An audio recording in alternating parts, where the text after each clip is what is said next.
Shalom, saudara-saudara yang terkasih di dalam Yesus Kristus Tuhan. Hari ini kita akan mendengarkan renungan firman Tuhan dengan tema berhikmat dalam menyelesaikan badai kehidupan.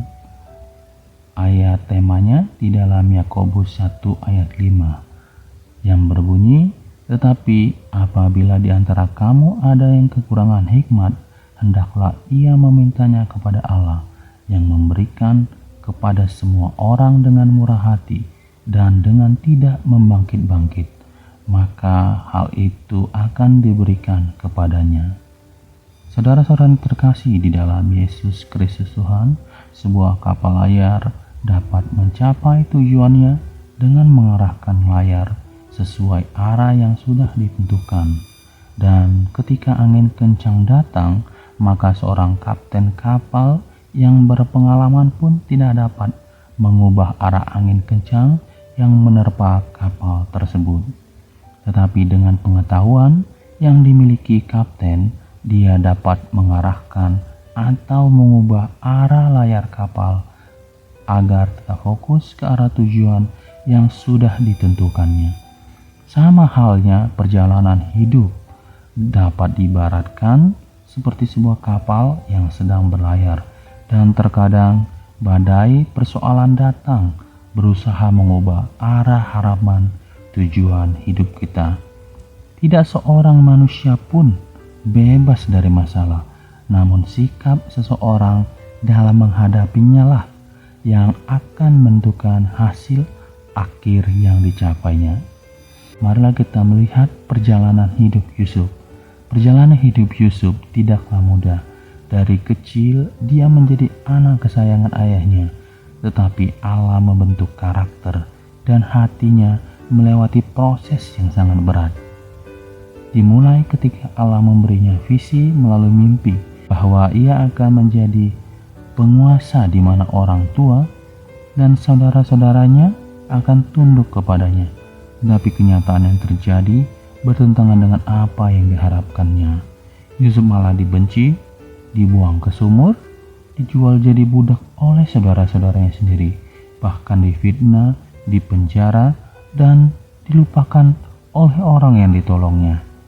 Namun Yusuf tetap menjaga hidupnya benar di hadapan Allah, sehingga Allah mengaruniakan kasih karunia dan hikmat untuk menghadapi persoalan yang akan dihadapinya.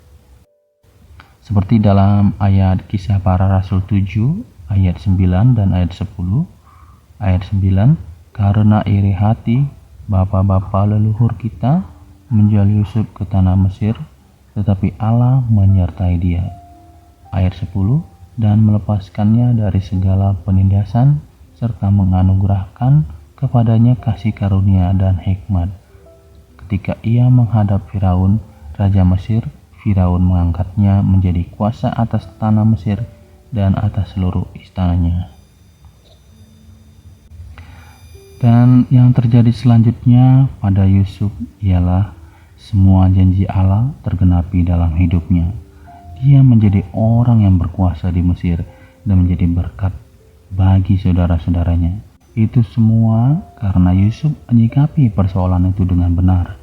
Karena itu diperlukan hikmat yang dari Tuhan untuk kita cakap dalam melalui persoalan. Tuhan tidak pernah berjanji apabila kita mengikut Tuhan, maka hidup kita akan terbebas dari masalah atau tidak akan ada badai hidup menerpa kita. Tetapi janji Tuhan adalah menyertai dan menolong kita melewati badai kehidupan itu. Seperti dalam ayatnya Ibrani 13 ayat 5 yang berbunyi, "Aku sekali-kali tidak akan membiarkan engkau, dan aku sekali-kali tidak akan meninggalkan engkau." Karena itu, saudara-saudara, marilah kita belajar dari kehidupan Yusuf dengan merencanakan dan mengambil tindakan sesuai kehendak Allah. Janganlah putus asa menghadapi persoalan, tetapi mintalah hikmat dari Tuhan. Dengan semakin mendekatkan diri kepada Tuhan melalui firman-Nya dan pujian penyembahan, sehingga kita dikuatkan untuk tetap mengarah layar pengharapan hidup ke tujuan pertolongan Tuhan. Kiranya renungan firman Tuhan ini dapat memberkati saudara-saudara semua. Sebelumnya marilah kita terlebih dahulu berdoa. Tuhan Yesus, terima kasih untuk renungan hari ini. Biarlah renungan hari ini Tuhan dapat menjadi berkat bagi kami semua yang mendengarkannya. Dan firman-Mu Tuhan biarlah merema di dalam hati kami, dan kami semua menjadi pelaku-pelaku firman-Mu. Mampukan kami Tuhan menghadapi badai persoalan, meneladani sikap hidup Yusuf Tuhan, sehingga Tuhan pengharapan kami hanya selalu dalam-Mu Bapa. Dan dengan hikmat yang Tuhan berikan, kami mampu menghadapi persoalan dengan cakap. Bukan karena kekuatan kami, tapi karena kasih karunia dan penyertaan Tuhan. Hanya di dalam nama Yesus Kristus Tuhan kami berdoa. Haleluya. Amin.